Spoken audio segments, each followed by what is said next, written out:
Billionaire father saw Waitress let his disabled daughter dance, and his life changed forever. The music stopped, but one small girl kept moving. Inside the grand ballroom of the Harrington Hotel, a hush fell. Crystal chandeliers glowed above polished marble floors. Men in tailored suits and women in long gowns turned their heads toward the source of the disruption. Forks rested on porcelain plates. 100 conversations died mid-sentence. At the center of the room, near the long dining table, stood a child no older than 7. Her blonde hair glimmered under the lights. A brace supported her right leg, the faint squeak of its hinge echoing louder than the string quartet that had just stopped playing. Her dress, silk, pale blue, with ribbon sleeves, looked perfect, but her steps were not. She was dancing, not gracefully, not with the skill that might earn applause, but with fierce determination. Her arms lifted and dropped in uneven rhythm. Her face burned with effort.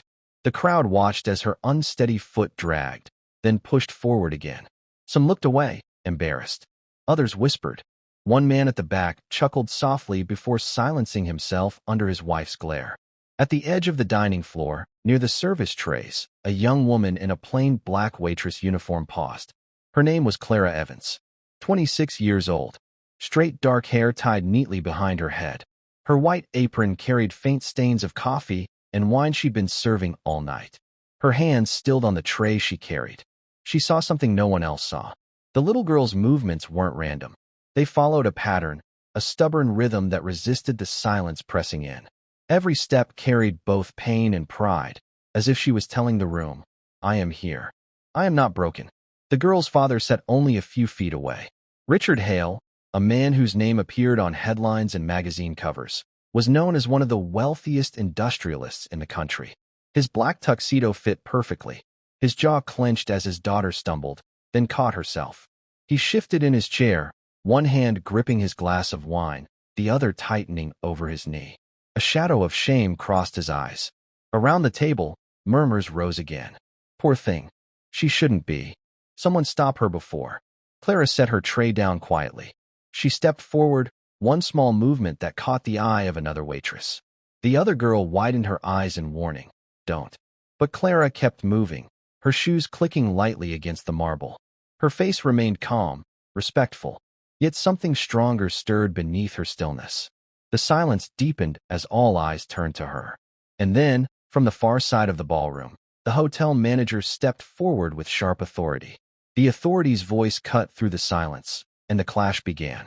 Miss Evans, the hotel manager's voice rang sharp, cutting across the ballroom like glass breaking. Mr. Carmichael was tall, in a dark navy suit that strained slightly at his waist. A gold-named badge gleamed against his lapel. His face, flushed with irritation, betrayed more concern for order than for the trembling child in the center of the floor. He strode quickly across the marble, his polished shoes striking the ground with authority. Conversations, already hushed, fell silent again. Guests leaned forward, eager for the confrontation. This is not appropriate, he snapped, his words aimed squarely at Clara. Step back at once. We will not have a disruption during Mr. Hale's dinner. Clara stopped mid-step. She lowered her gaze, respectful yet steady. Around them, the child's uneven dance faltered. The girl looked up, confused, sensing the tension but unwilling to stop. Her small hand lifted again, trembling in the air. From the crowd, whispers flickered like sparks. She's only a waitress. Trying to be noticed. Unprofessional. Clara drew in a breath. She spoke softly, but her voice carried in the silence. She's not disrupting, Clara said. She's trying. The words hung in the air, plain and undeniable. The child turned her face toward Clara, eyes widening as if she'd heard someone speak her truth aloud for the first time. Mr. Carmichael's lips tightened. He looked over at Richard Hale, who remained seated, silent. The billionaire's eyes flickered between his daughter and the waitress who had dared to challenge the order of the evening. Enough, Carmichael hissed, his voice lower now but edged with steel. Return to your station. This is neither your place nor your concern. Clara's fingers curled against her apron. She could feel the weight of 100 eyes pressing against her back. Every instinct told her to retreat, to bow her head and walk away. But she didn't. Instead, she took another step closer to the little girl, her movements deliberate, her posture calm. The girl steadied, her wobbling arms finding balance as Clara mirrored the rhythm beside her. Not as a partner in dance, but as a quiet guide. Gasps rippled through the guests. A few frowned, shaking their heads in disapproval. Others watched with reluctant fascination, uncertain whether to condemn or admire. The manager stiffened, his authority slipping. He opened his mouth to bark another command. But Richard Hale finally stirred, shifting in his chair. His shadow fell across the table, his presence heavier than words. Richard Hale rose slowly from his chair. The movement alone carried weight. Conversations froze again, as though the room itself held its breath. He was a tall man in his early 50s, with sharp features softened only by time. His black tuxedo gleamed under the chandeliers, his silk bow tie perfectly knotted. Yet his eyes, gray, watchful, tired, betrayed a deeper weariness. He looked at his daughter, standing with her crooked brace and trembling arms, and something unspoken flickered across his face. Pride warred with shame. Love clashed with fear. "Emma," he said quietly, his voice low but firm. The girl froze mid-step, her bright blue eyes searching his for approval she never seemed to find. The billionaire set his wine glass down with deliberate care. He adjusted his cufflinks, buying seconds to compose himself, but the silence betrayed him. The crowd watched not as investors or admirers, but as witnesses to a man stripped bare. He turned his gaze toward Clara. "This isn't necessary," he said. The words were controlled, polished, but hollow. His tone carried the weight of authority, yet underneath it, something fragile, something defensive. Emma's lip quivered. She lowered her arms, but did not sit.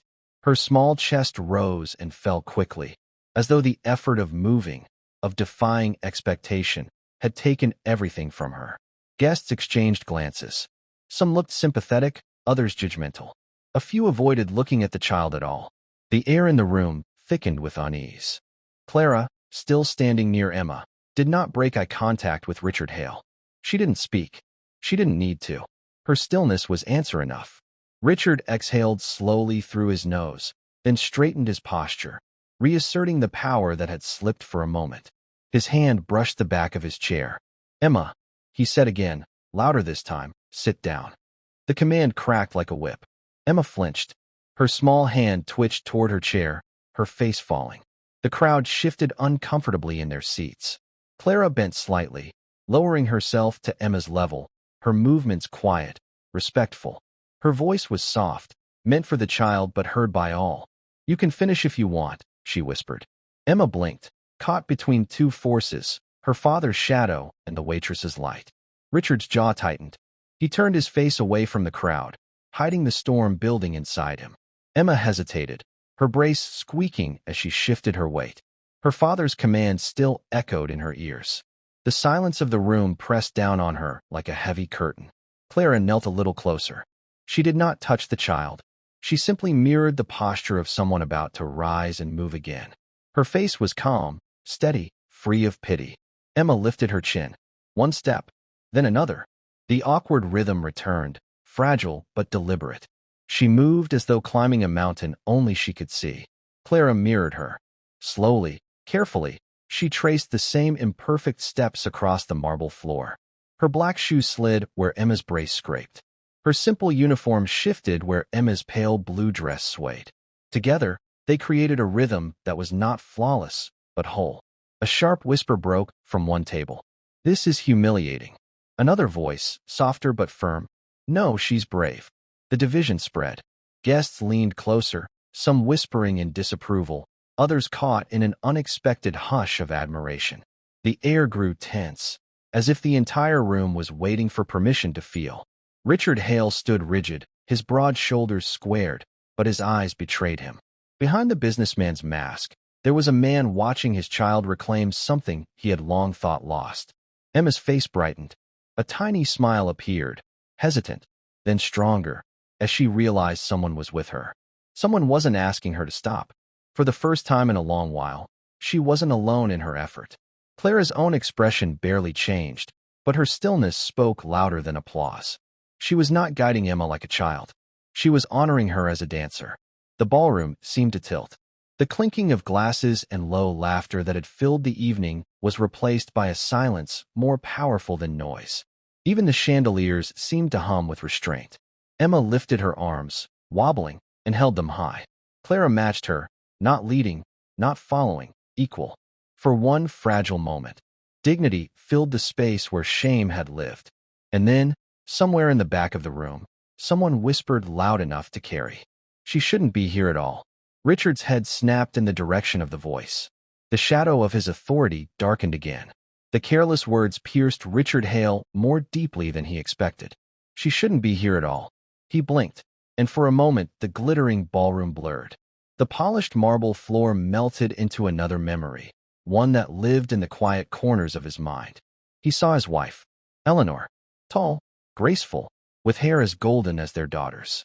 She had loved music. The memory of her twirling through their sunlit living room, cradling Emma as a baby, felt close enough to touch.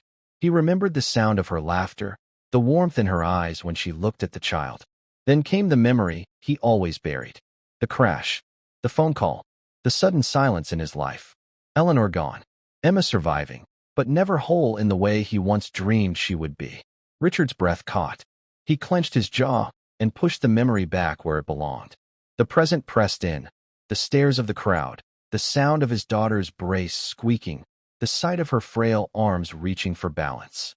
At the same time, Clara felt her own past stirring. She had seen children fall and rise again. She had watched her own younger brother, lost too soon to an illness no doctor would fight for. She had promised herself that no child would be dismissed, not if she could stand beside them. That promise had carried her through the years, even as she wore an apron instead of the uniform she once trained for. Her mother's voice echoed in her memory too. Margaret Evans, gentle, stern when needed, a seamstress who worked with worn fingers but unbroken dignity. Respect is not given, Clara, she had told her once. It's reclaimed, step by step, even when no one is watching. Now, Clara felt those words alive inside her as she matched Emma's steps on the ballroom floor. But the spell of silence broke. A throat cleared. Glasses clinked. Someone shifted impatiently in their chair.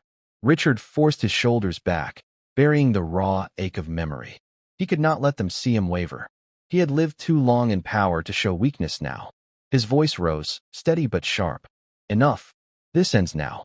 The words crashed over the room like a gavel striking wood. Emma froze. Her small smile fell. Clara's steady gaze remained, waiting, unshaken. And in that moment, something in Richard's authority cracked. The silence after Richard's command lingered. For a moment, even the chandeliers seemed to burn colder, their light casting long shadows across the marble floor. Emma stood very still, her small chest rising and falling with effort. Clara remained beside her, quiet as stone, unbowed. Richard felt the eyes of the entire room. Investors, politicians, rivals, people who admired his empire but would savor any sign of weakness. He wanted order restored, dignity reclaimed, but the sight of his daughter, her trembling smile, her unsteady courage, cut through the armor he had worn for years. He exhaled slowly, his jaw working as he tried to choose his next move. For once, there was no business script to follow. No prepared line that could mend the fracture running through the evening. Richard's eyes lifted to Clara. She didn't lower hers. There was no challenge in her expression, but neither was there apology.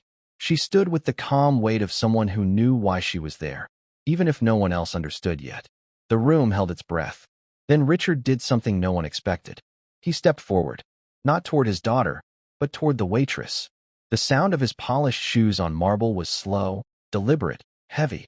He stopped only a pace away, looking Clara in the eye. His voice, when it came, was measured, low enough that only the nearest tables heard clearly, yet powerful enough that the whole room leaned in. "What's your name?" The question fell into the silence like a stone into still water. Ripples spread through the crowd. Gasps. Whispers. Some mouths opened, but made no sound. The billionaire, known for dismissing servants without a glance, had just asked the name of a waitress. Clara's heart thudded once, hard. Her hands were steady at her sides, though she felt a tremor in her chest. "Clara Evans," she answered simply. Richard nodded once, as though filing the name away. His gaze flicked to Emma, then back to Clara. "See me tomorrow," he said. His tone gave no hint of request. It was command, softened only by a flicker of uncertainty he could not quite hide. The crowd erupted in whispers. See him tomorrow? Who is she? What does this mean? Emma's lips parted, her eyes shining with sudden hope. Clara's breath caught, but her expression remained composed. She gave the smallest nod. Richard straightened, turning back to the room with renewed authority. The silence fractured into murmurs as the evening stumbled forward, but the air had shifted. Something irreversible had been set in motion. Clara stepped back, guiding Emma toward her chair with quiet care. Her pulse still raced, but her dignity held.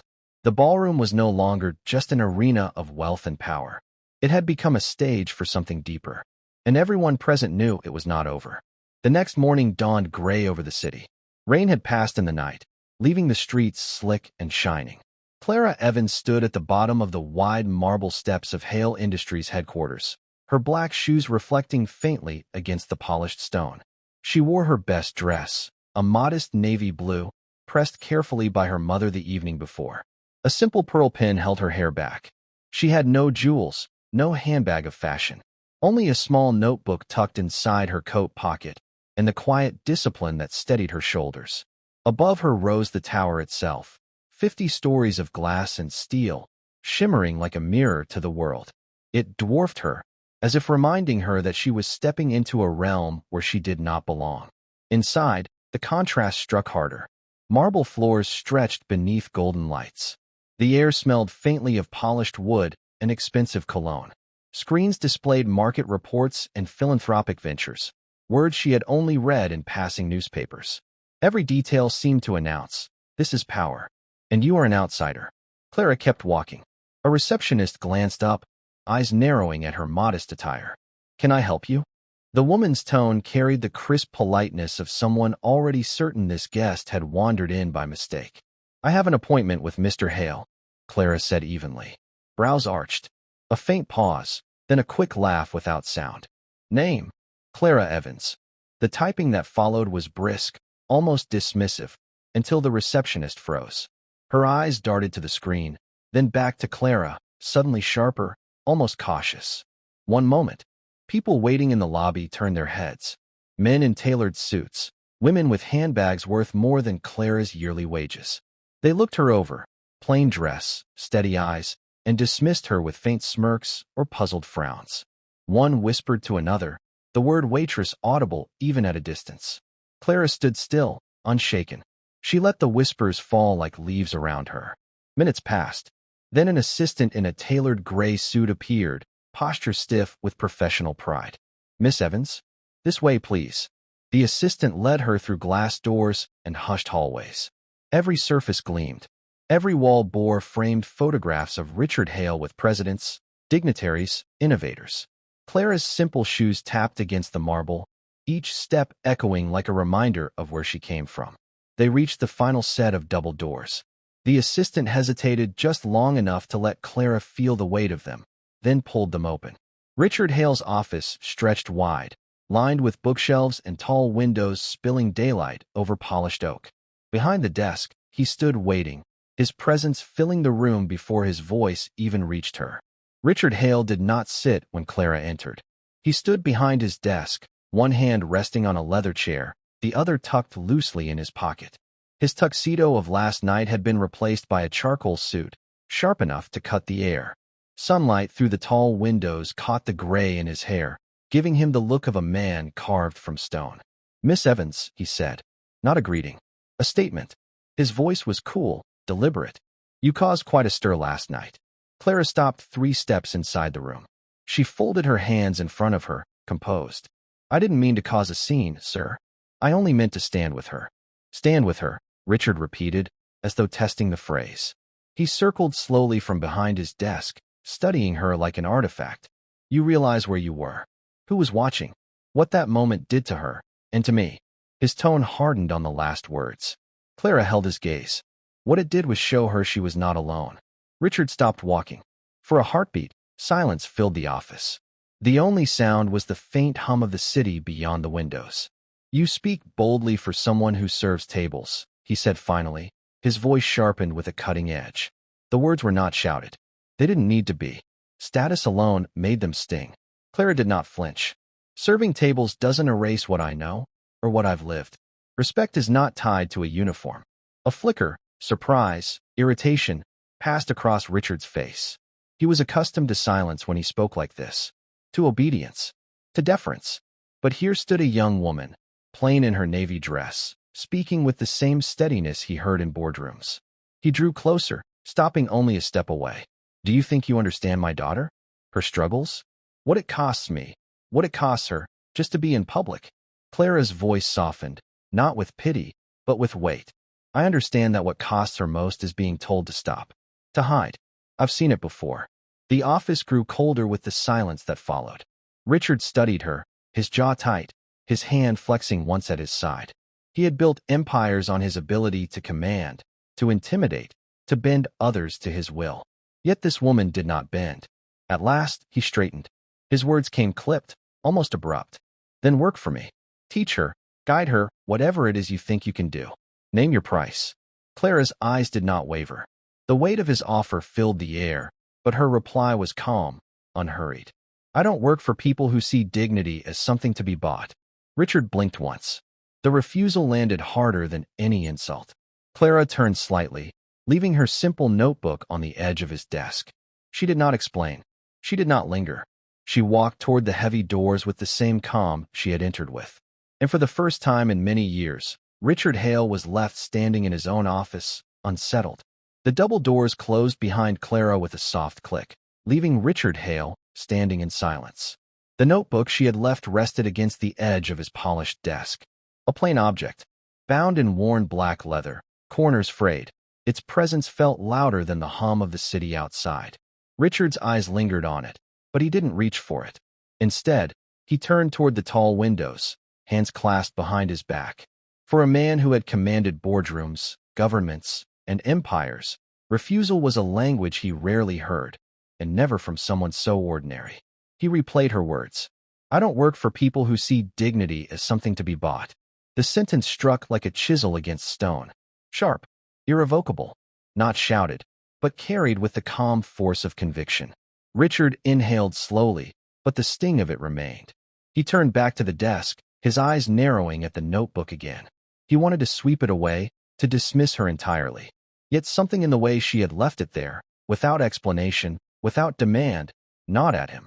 Meanwhile, Clara walked through the polished hallways of Hale Industries, every step deliberate, her breath steady though her heart still raced. She could feel the stares of assistants and secretaries as she passed. They whispered behind manicured hands, confusion and curiosity mixing in their voices. By the time she stepped outside, the gray sky had softened into pale sunlight. Her mother, Margaret, stood waiting at the corner. She wore a simple wool coat, patched carefully at the sleeves, her hair pinned back with care. She had insisted on coming, though she hadn't entered the tower. Well, Margaret asked, her voice low. Clara managed a faint smile. He offered me money. Margaret raised her brows. And I refused. There was no judgment in her mother's face.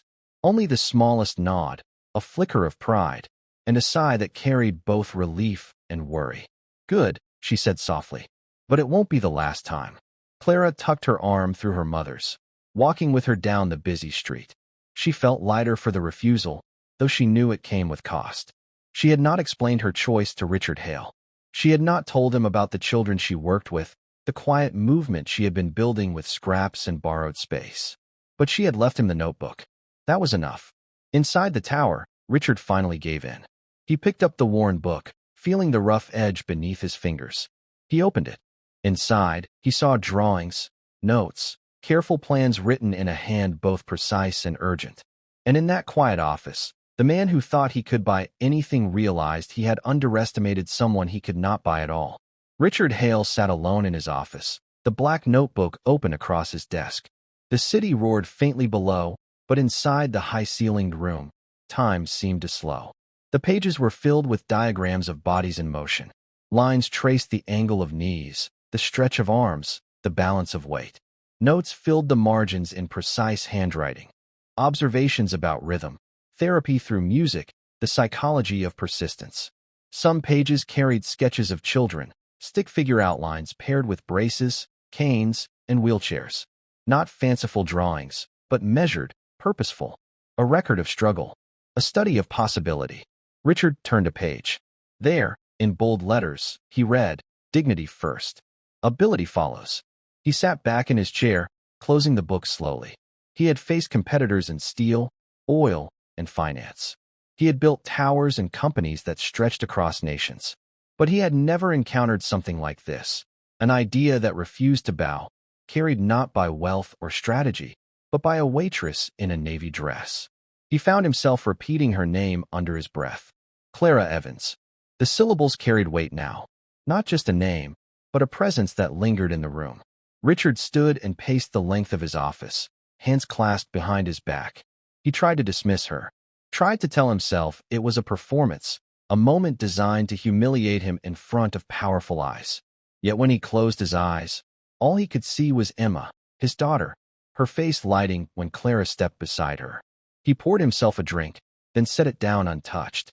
The glass rang softly against the polished oak. He hated that his thoughts were unsettled. He hated that someone else had managed to touch a place he kept buried. But he couldn't dismiss it. Meanwhile, across the city, Clara returned to her world. A converted church hall with peeling paint and cracked windows, where laughter and determination replaced chandeliers and whispers. Children practiced movements in wheelchairs, braces squeaking as they stretched and reached. Music played faintly from an old speaker, sometimes skipping, but the rhythm held. Clara moved among them, correcting posture gently, encouraging quietly. These were her people. This was her mission. The notebook was only a fraction of what lived inside her. As she guided a boy through a simple step, one of the older volunteers glanced out the window. His brow furrowed. Clara, he called softly, you'd better come look. Clara crossed the worn floor, wiping her hands on her skirt. She peered outside. Parked at the curb was a sleek black car, polished until it shone. The emblem on its hood gleamed even in the dim afternoon light. Richard Hale's car. And seated in the back, a pale-haired child pressed her face to the glass, eyes wide with curiosity. Clara felt her chest tighten as she stepped closer to the window. Outside, Emma's small hand pressed against the glass, a silent invitation. Clara turned back to the hall, where sunlight poured through tall, dusty windows, illuminating chipped paint and wooden beams scarred with age. Inside, the children were already moving, some in wheelchairs, some with walkers, some balancing cautiously on braces. They laughed when one of the volunteers, Marco, stumbled over a misaligned floorboard, catching himself with a dramatic bow. It was small, imperfect, messy, but it was alive. Clara moved among them with deliberate calm, adjusting a child's posture here, offering a word of encouragement there. Every movement was measured, precise, not out of perfectionism, but out of respect. Every child deserved dignity in every gesture. She knelt beside a boy named Tobias, blonde hair falling over his eyes. He gripped the edge of his chair tightly, struggling to balance. You've got this, Clara said softly, guiding his hands to steady the wheels. One step at a time. Always one step. Tobias nodded, determination flickering in his expression. The other children watched, silent witnesses to each small triumph. In that room, success was measured in inches and smiles, not applause. Margaret, Clara's mother, moved quietly behind her, sorting a stack of old exercise mats. Her hands were worn, but careful, each fold a labor of care. They notice how you treat them, she said softly. Not what you say. They see it in your presence. Clara smiled faintly, nodding. Presence, yes. That was the key. She had learned it long ago, guiding her own steps through hardship, heartbreak, and moments of being overlooked. A soft whistle drew her attention. Through the narrow doorway, one of the volunteers pointed outside. Clara's gaze followed. The sleek black car was still there. The chauffeur's door opened, and a tall, silent figure stepped onto the cracked pavement. But it was the child who emerged next that caught every eye. Emma stepped out first, blonde hair gleaming in the sunlight, a small backpack slung over her shoulders. Her small frame seemed fragile, but there was a spark in her eyes, a hunger to explore, to participate, to dance. She turned toward Clara, her grin wide and unself-conscious.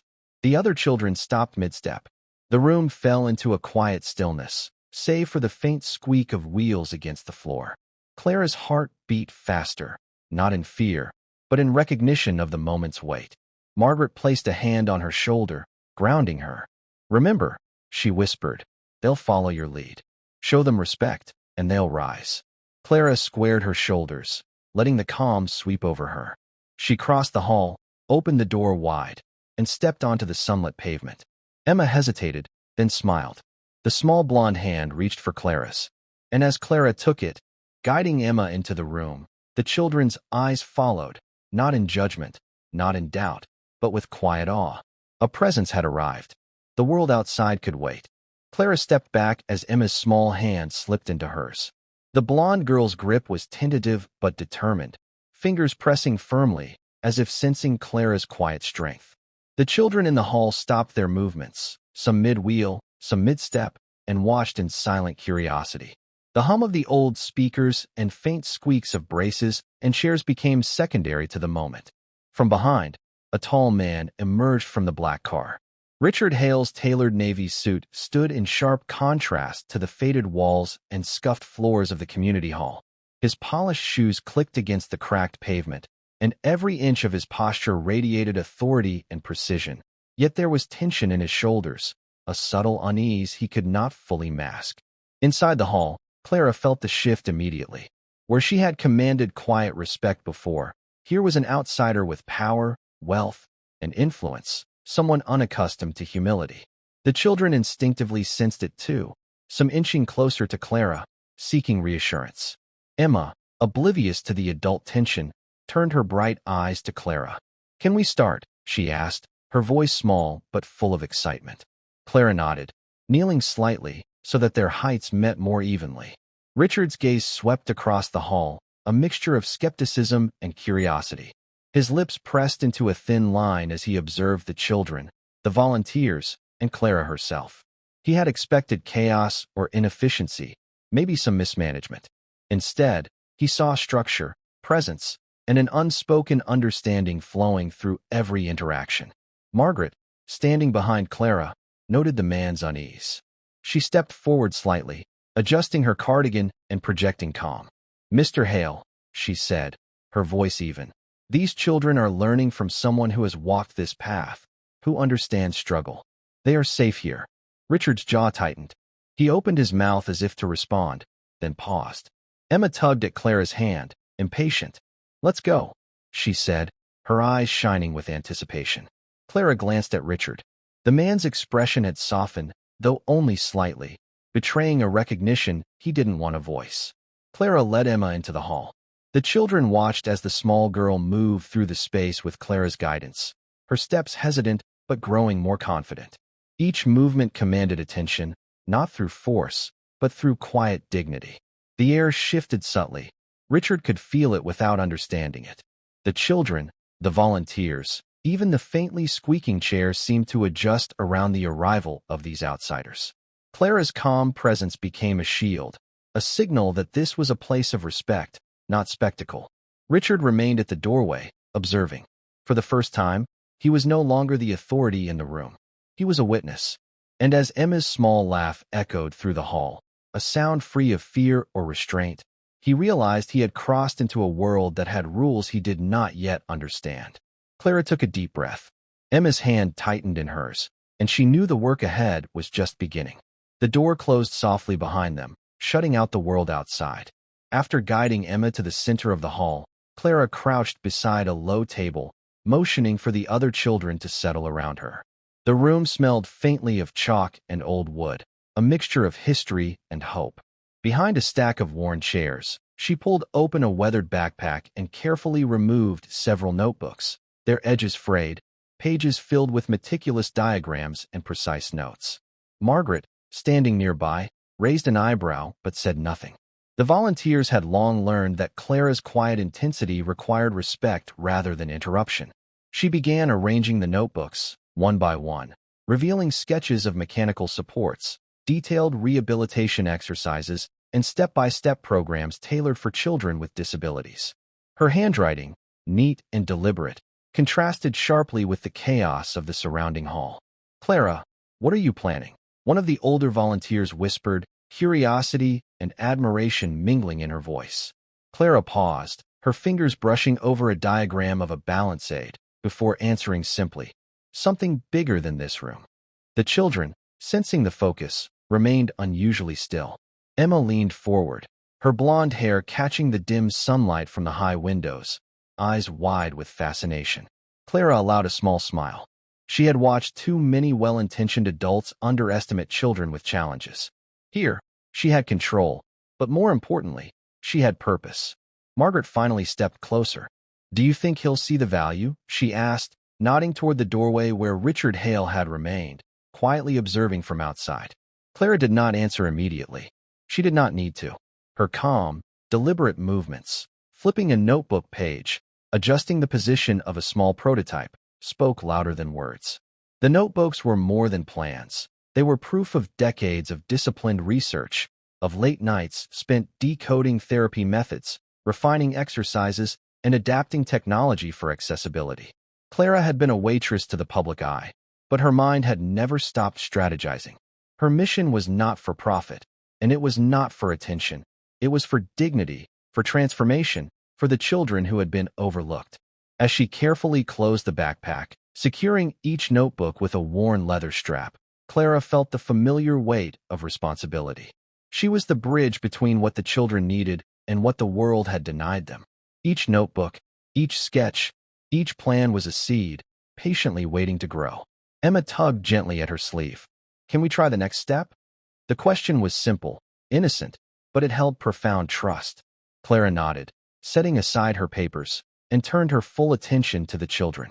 From the doorway, Richard watched silently, unable to look away. The air in the hall had shifted subtly again. The outsider had become a witness, and the work Clara had hidden beneath her uniform, beneath the role of a waitress, had begun to speak. The room seemed smaller, warmer, filled with quiet potential. Clara's eyes met Emma's, and in that instant, no words were needed. Every notebook, every plan, was part of something larger. And Clara's mission, long concealed, was no longer just a secret. The following morning, Clara arrived at the small community hall, her backpack heavier than usual, filled with notebooks, prototypes, and careful plans. Margaret had invited someone, insisting Clara meet him. She stepped inside as a tall, silver-haired man entered, moving with deliberate grace, eyes sharp but kind. Dr. Leonard Hayes, a retired pediatric neurologist, had spent decades studying rehabilitation and therapy for children with disabilities. "Clara." His voice was measured, almost cautious. He wore a tweed jacket over a crisp white shirt, a vest that spoke of old habits and quiet dignity. Clara nodded, extending her hand. His grip was firm, assessing, yet respectful. "I've heard much about your work," Dr. Hayes said, glancing briefly at the spread of notebooks and devices on the table. "Your methods, unconventional. But I see the foundation. Precision, observation, care. You've done this on your own." Clara inhaled slowly, keeping her composure. "Yes, it's all about building step by step. Not shortcuts, not pity. Just respect and proper guidance." He walked closer, peering over her shoulder at diagrams showing mobility aids, exercise routines, and progress charts. His eyes softened.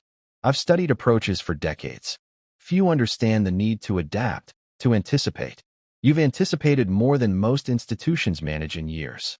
The hall was quiet, the children sensing something different in the air. Even Emma, standing close by, remained unusually still. Clara's quiet confidence had always been enough, but now, here was someone who understood, who validated years of silent effort.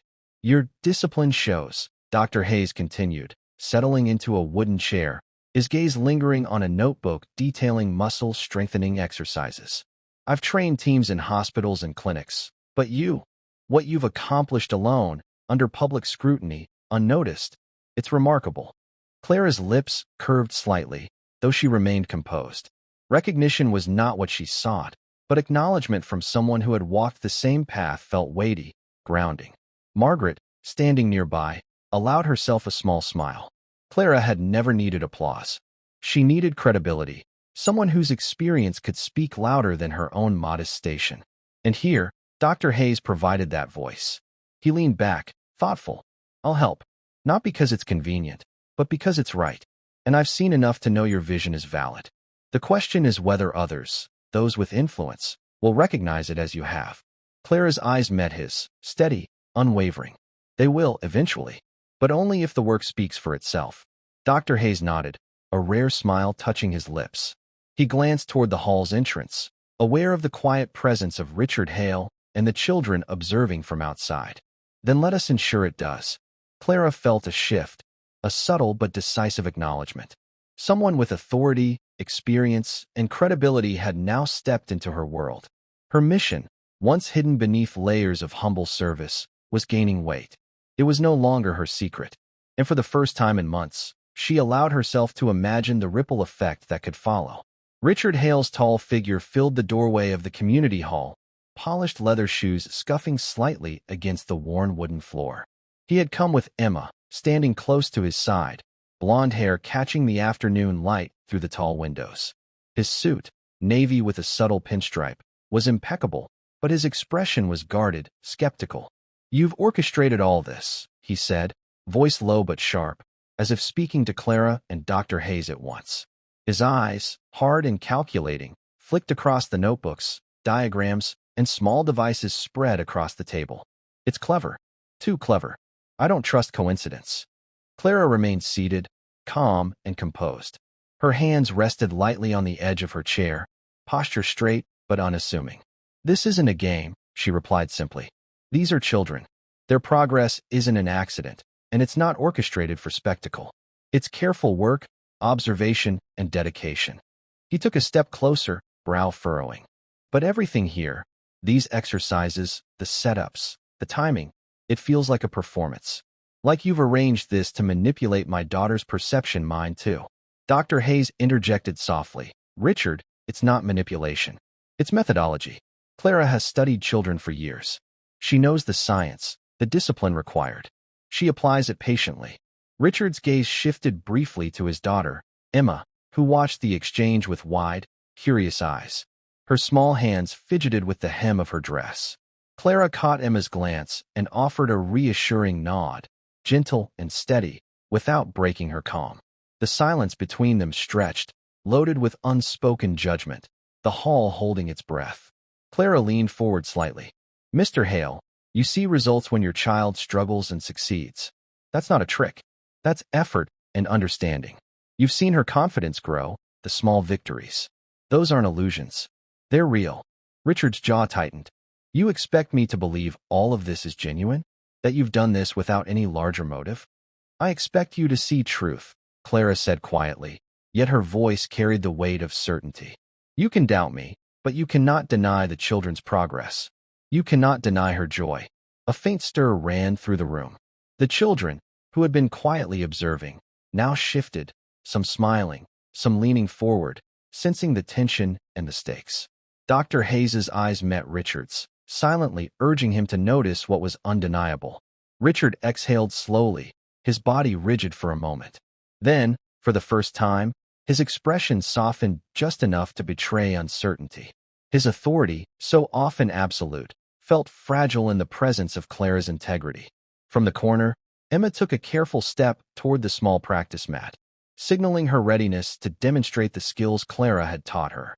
The room seemed to hush further, the moment waiting, poised for action. Clara's eyes stayed on Richard, steady, unwavering. The challenge had been issued. Now the proof was about to speak louder than words. Emma stepped onto the practice mat, small hands gripping the edge of the balance bar.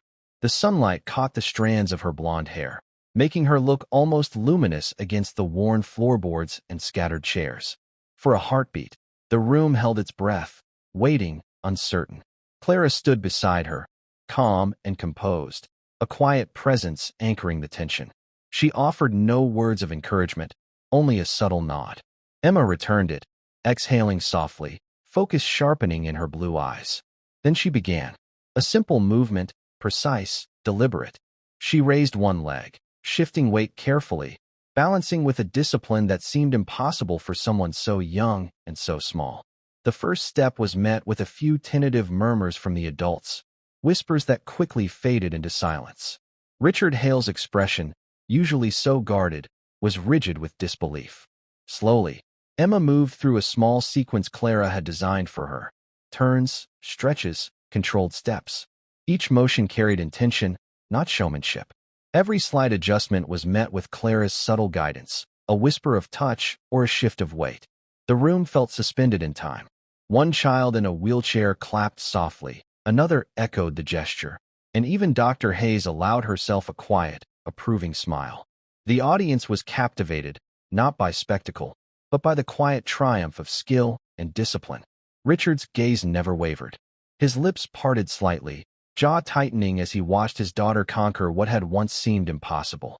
Every doubt he carried melted into awe, the disbelief giving way to recognition.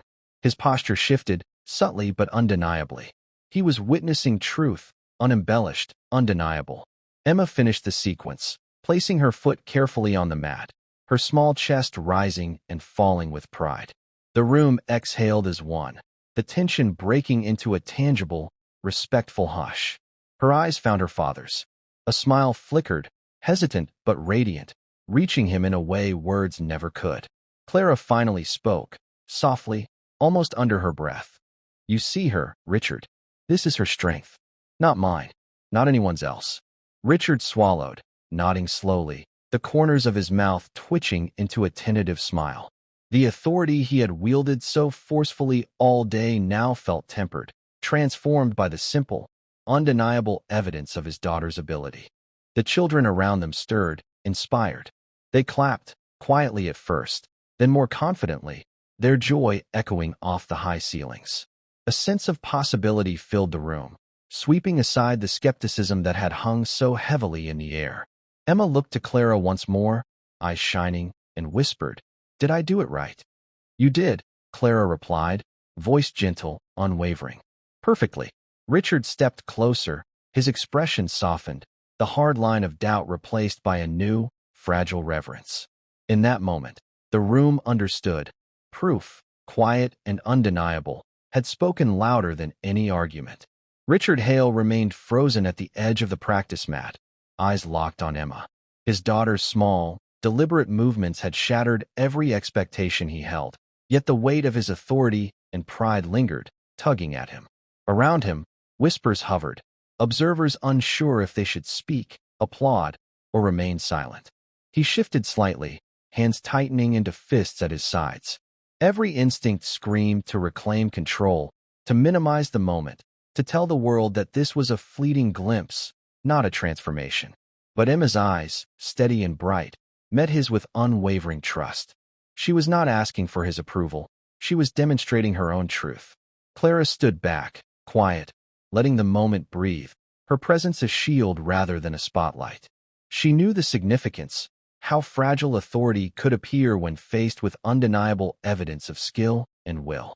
Richard's mind raced. He recalled the harsh confines of his boardrooms, the weight of decisions, the distance he had kept from his daughter's struggles. For years, he had measured capability in metrics, influence, and control. This room, this tiny mat, challenged all of it. His gaze swept over the children in the room. Some mirrored Emma's movements in imitation. Others watched silently, absorbing the courage they had rarely seen modeled. The crowd waited for his reaction. He exhaled slowly, weighing the paths before him. He could step back into denial, assert authority, and dismiss the demonstration as happenstance. Or he could embrace what had unfolded, acknowledge his daughter's achievement, and commit to supporting her growth. The room's silence was suffocating, pressing him toward choice. A small, almost imperceptible smile touched his lips. The tension in his shoulders eased. He took a step forward. Every eye followed, every breath held. He knelt slightly to meet Emma's height, a subtle shift in posture signaling humility rather than dominance. "I see you," he said quietly, his voice measured, deliberate. "I see everything you can do, and I will not stand in your way." The room exhaled, the weight of expectation dissolving into recognition. Children clapped softly, Clara nodded, and the crowd's skepticism melted into admiration. Emma's small hands reached for her father. He held them, steady, no words necessary. In that moment, the choice was made. He would walk alongside her, not above her, navigating a new path that neither of them had fully imagined. Richard rose, offering a small, determined nod to the room. The fork in the road had been faced. A silent acknowledgement passed through everyone present. Change, real and enduring, was beginning.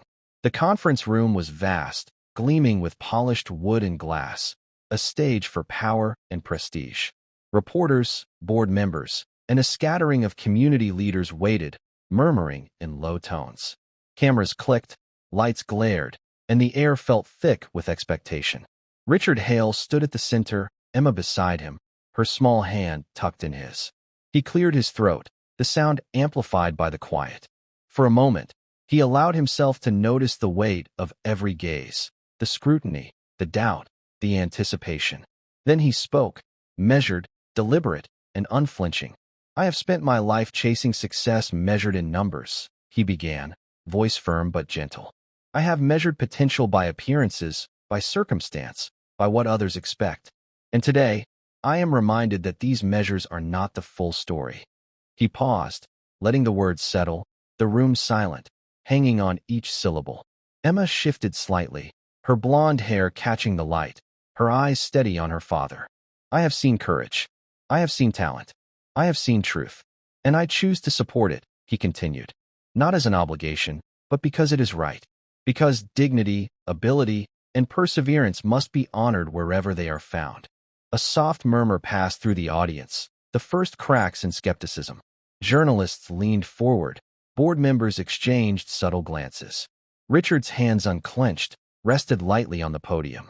He nodded at Emma, who smiled faintly, quiet but radiant.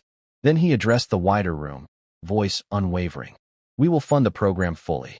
Resources, staff, and guidance will be provided. This is not a charity. This is recognition.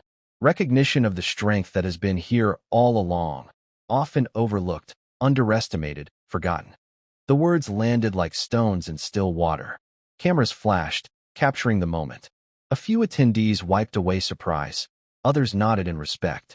Clara stood at the back, her eyes shining with quiet triumph, knowing the weight of this commitment. Richard concluded, softer now, almost to himself, "And I will walk this path with my daughter, learning from her courage as much as guiding it. This is our decision. Public, firm, and sincere." Emma's hand squeezed his, a silent affirmation. Around them, the room shifted from spectatorship to recognition. The power dynamic had realigned, not through intimidation, not through spectacle, but through truth, presence, and integrity. As reporters clicked, questions awaited, and whispers swirled, Richard and Emma stood together, poised.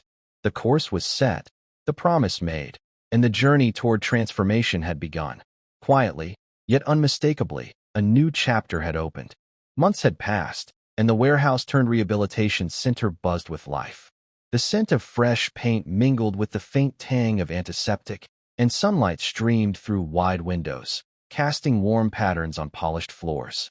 Children wheeled, walked, and balanced, laughter mingling with encouragement from the staff. Emma guided a small group, her patience evident in every gesture.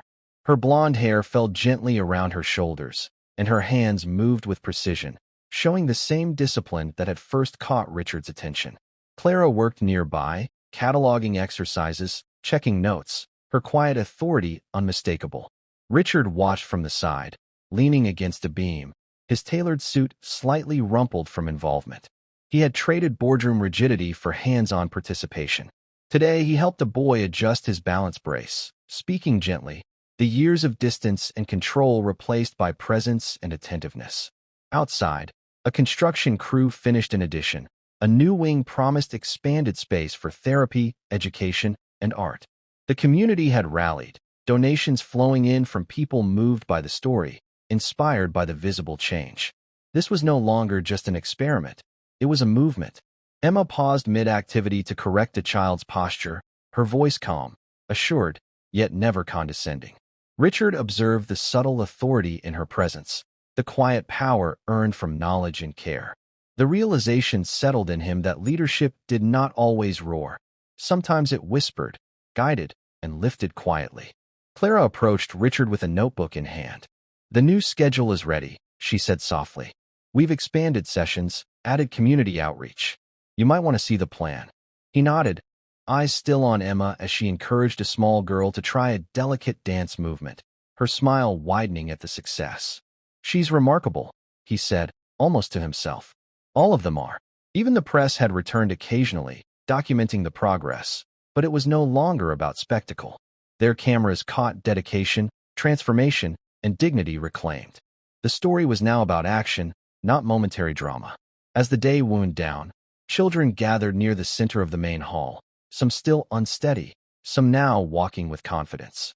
Emma knelt to speak quietly to a group, her hands steady, her eyes patient.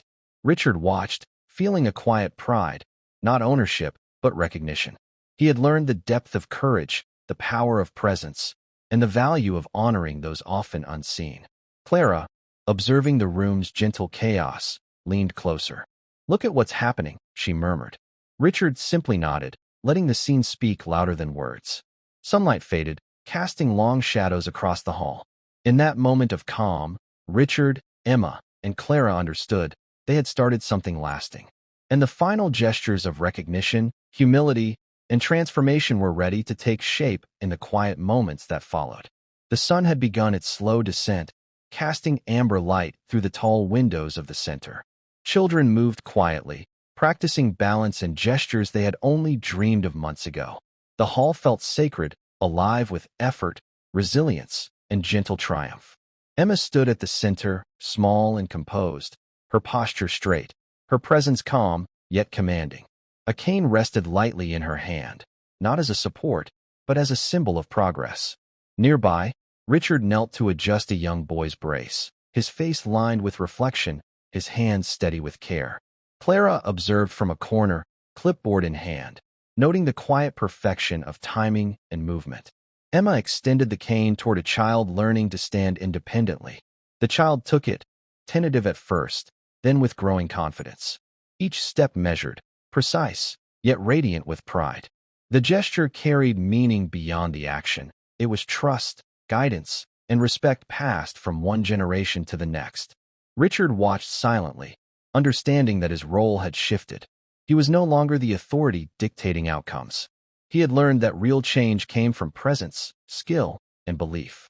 The room, once a place of uncertainty and challenge, now radiated dignity reclaimed. Clara finally spoke, softly, as if breaking a spell. "They're ready." Emma nodded, guiding the child through a final, small circle. The child's laughter filled the hall, not loud, but full of life. Richard stepped back, allowing the scene to breathe, to exist on its own terms. The cameras and press, once looming, had long since departed. Only the work, the effort, and the transformation remained. The blonde-haired girl, Emma, finally lowered the cane, standing beside Richard. She did not seek praise, did not ask for recognition. Her calm, steady gaze said it all. Truth, skill, and presence had made the difference. Richard extended his hand, not as a command, but as acknowledgement. Emma placed her small hand atop his, a silent exchange of respect, trust, and understanding. The moment was simple, profound, and complete. Sunlight faded further, leaving the hall in quiet shadow. The children moved on to small exercises, laughter soft and measured, guided by the women who had brought vision into reality. Richard, once a man of unquestioned authority, had learned humility. Emma, once overlooked, had etched her power in the dignity of her actions.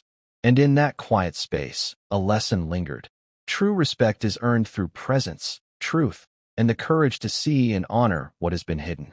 A gentle, unspoken truth settled over the room. As the final light touched the polished floors, the camera might have missed it, but those present understood.